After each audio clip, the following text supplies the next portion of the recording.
Good morning. Good morning. Good morning. Happy Thursday. I hope you all had a good night's rest last night. So, okay, let's go ahead and get started. January 6th of our daily devotion. Okay, a son promised to Sarah, Genesis 18:1 through 15, which was 2067 or 1901 BC. The Lord appeared again to Abram near the oak grove belonging to Mamre. One day, Abraham was sitting in the entrance to the tent during the hottest part of the day. He looked up and noticed three men standing nearby. When he saw them, he ran to meet them and welcomed them, bowing low to the ground. "My lord," he said, "if it pleases you, stop here for a while. Rest in the shade of this tree while water is brought out to wash your feet.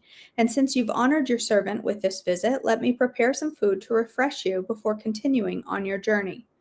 "All right," they said, "do as you have said." So Abraham ran back to the tent and said to Sarah, "Hurry, get 3 large measures of your best flour, knead it into dough, and bake some bread."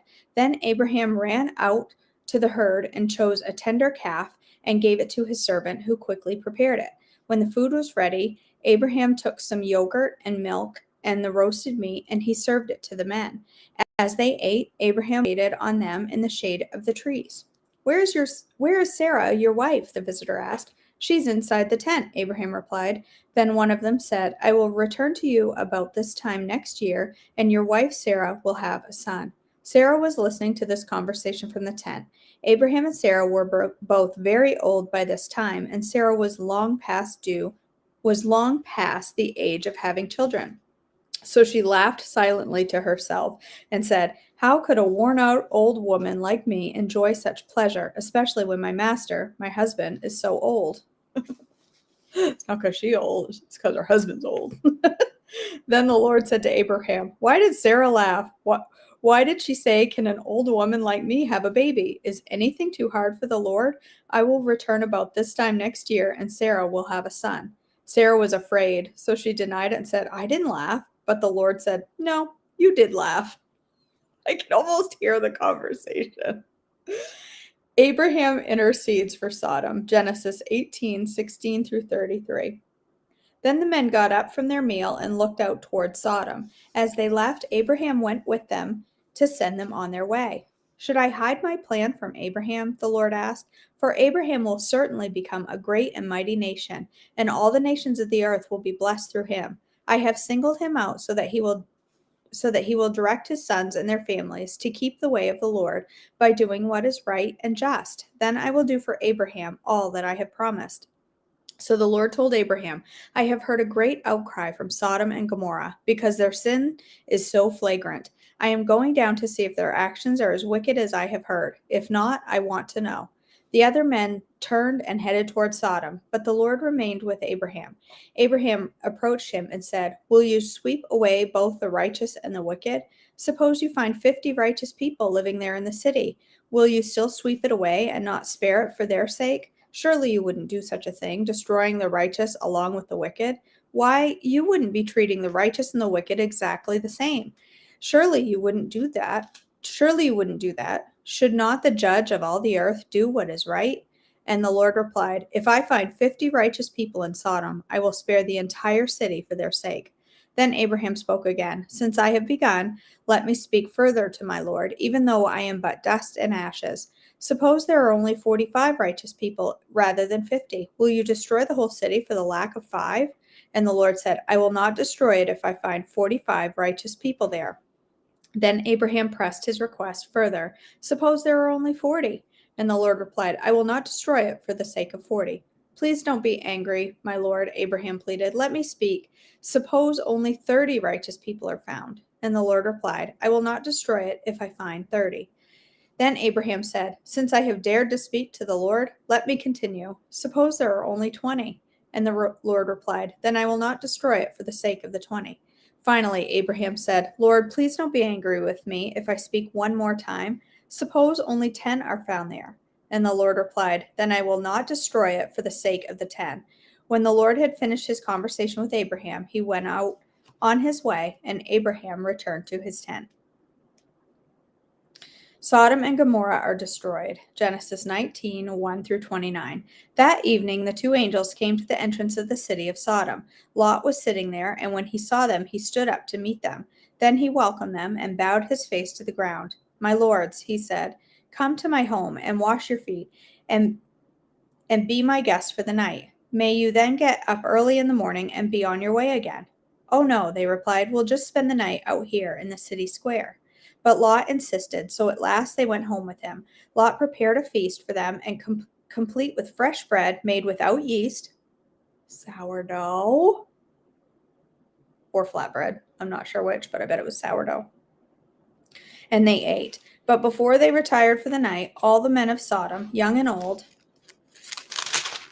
came from all over the city and surrounded the house. They shouted to Lot, where are the men who came to spend the night with you? Bring them out to us so we can have sex with them. So Lot stepped outside to talk to them, shutting the door behind him. Please, my brothers, he begged, don't do such a wicked thing. Look, I have 2 virgin daughters. Let me bring them out to you, and you can do with them as you wish. But please, leave these men alone, for they are my guests and are under my protection. Stand back, they shouted.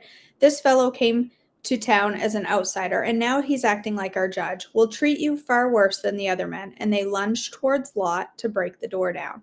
But the 2 angels reached out, pulled Lot into the house, and bolted the door.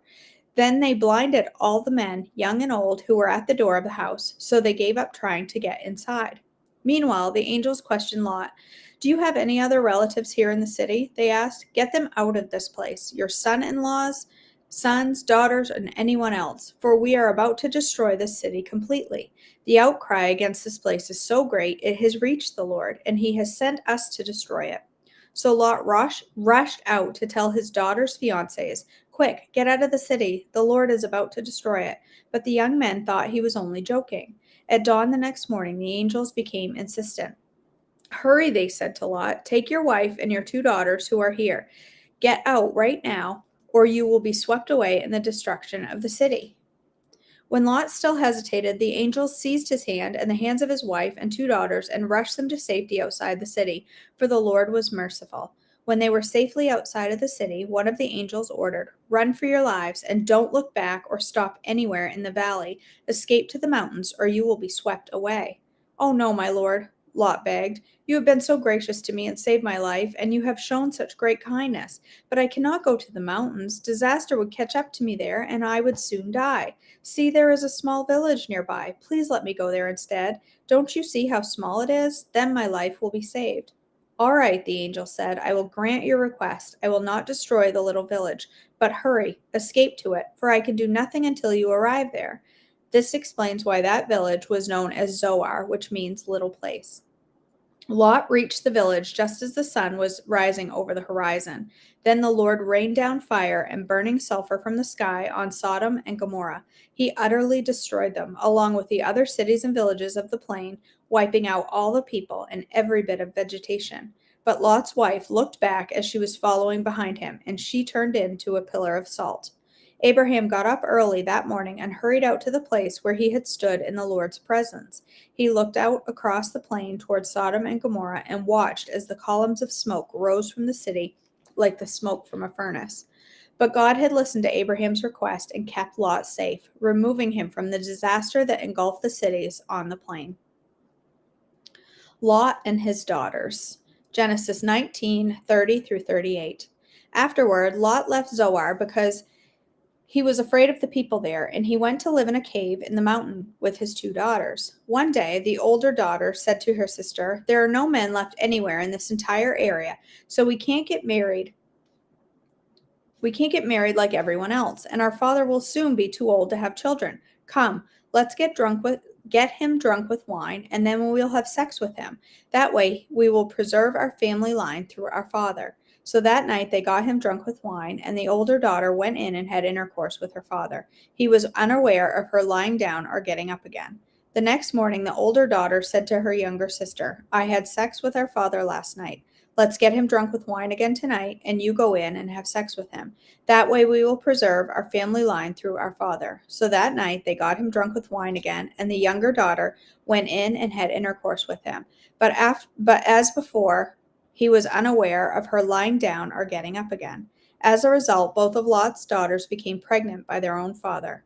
When the older daughter gave birth to a son, she named him Moab.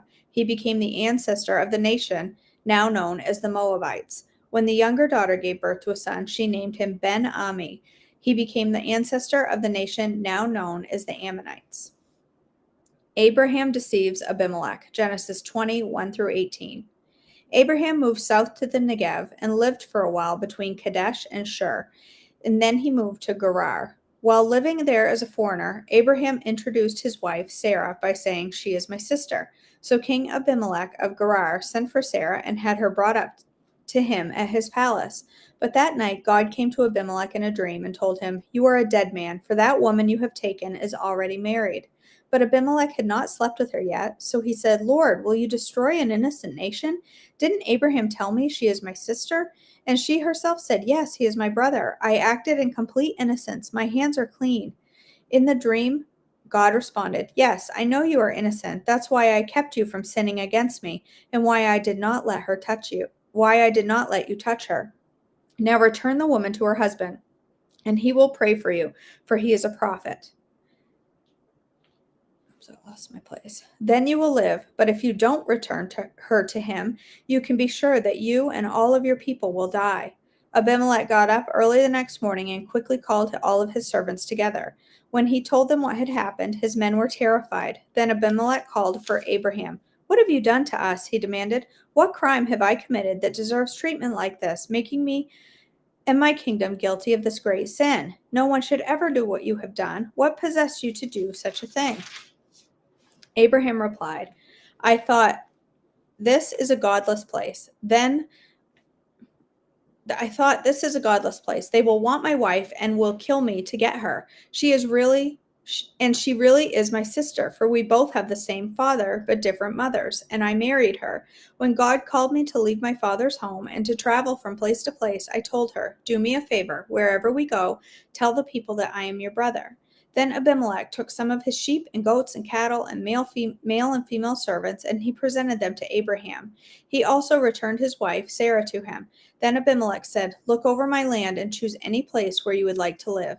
And he said to Sarah, "Look, I am giving your brother," it's in quotes, brother, 1,000 pieces of silver in the presence of all of these witnesses. This is to compensate you for any wrong I may have done to you. This will settle any claim against me, and your reputation is cleared." Then Abraham prayed to God, and God healed Abimelech, his wife, and his female servants so they could have children. For the Lord had caused all the women to be infertile because of what had happened with Abraham's wife Sarah. The birth of Isaac, Genesis 21, 1 through 7, 2066 BC or 1900 BC. The Lord kept his word and did for Sarah exactly what he had promised. She became pregnant, and she gave birth to a son for Abraham in his old age. This happened at just the time God said it would, and Abraham named their son Isaac. 8 days after Isaac was born, Abraham circumcised him as God had commanded. Abraham was 100 years old when Isaac was born. And Sarah declared, "God has brought me laughter. All who hear about this will laugh with me." Who would have said to Abraham that Sarah would nurse a baby? Yet I have given Abraham a son in his old age. Okay, that is our Bible reading. I love the old stories from the Old Testament. They're so much fun. They're so much fun. So, okay. And look, I still didn't update my thing to say the right day. It's day 6. I'll get that right one of these days. There we go. All right. Day 6 in our Trim Healthy Mama 100 Days of Inspiration. Okay. To serve or not to serve? I have been thinking about our great role of serving in womanhood. As a young mother, I remember thinking, I'm just a servant around this place. I was filled with selfishness, and although I loved my children and loved motherhood, I still wondered why I had to be the servant. As the years moved on, I realized more and more that it is a privilege to serve. It is innately in us women. We only reject it because of our selfishness, and in the end, we miss out. God blesses us when we serve. We are fulfilled when we serve. We were born to serve. Of course, we all want to serve the Lord. That's our greatest ambition in life. Many mothers feel as though they are stuck with their children and can no longer serve the Lord. This is a lie. When you mother your children and pour your life into making your home a sanctuary for God, your husband, your children, and all who come into your home, you are serving the Lord. This is your service to Him. Psalms 102 tells us, "Serve the Lord with gladness." This means with exceeding joy. The one who serves will be blessed. Don't expect to be waited on. Be happy to serve. Even Jesus, the Son of God, did not come to be served, but to serve and to give his life. Matthew 20:28. That's from Nancy. The breath of life. Something so simple as breathing can have a huge impact on your health and energy levels. Take a moment and become aware of how you are breathing. Don't worry, this is not some new age exercise. Some of us have such slumping postures that our lungs cannot draw in oxygen to full capacity.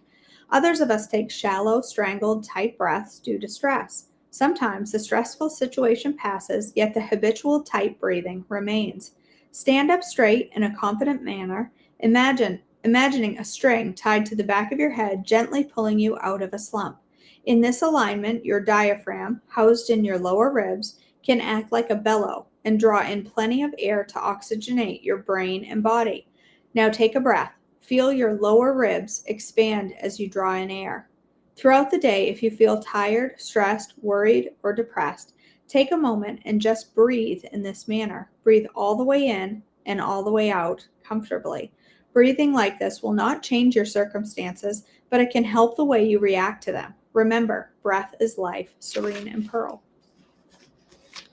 It's worth the fight. If you're like me, you have a very stubborn body that fights as hard to keep its weight as you do trying to lose it. I'm dealing with PCOS, and it seems that both my body and my willpower are equally as stubborn.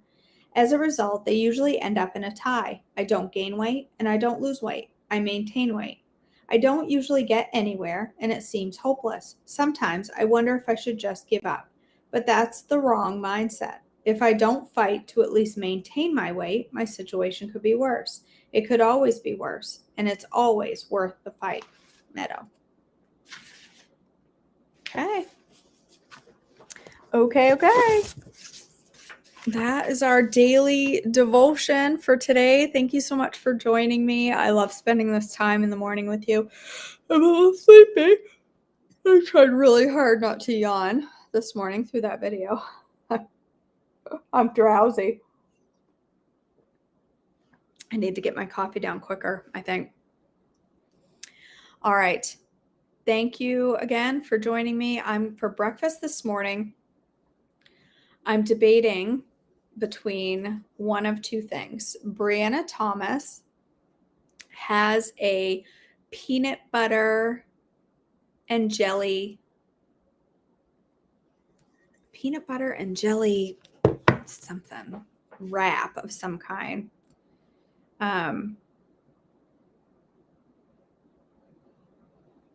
PBJ. It's like a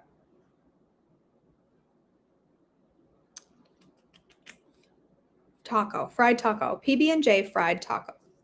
It was between that one and the blueberry cheesecake one. I think I'm going to go today with what do you think? I can't decide. Blueberry cheesecake or peanut butter and jelly fried taco. And because I asked the opinion, because I'm going to make a coffee to complement it, an iced coffee, either peanut butter and jelly iced coffee or blueberry cheesecake coffee.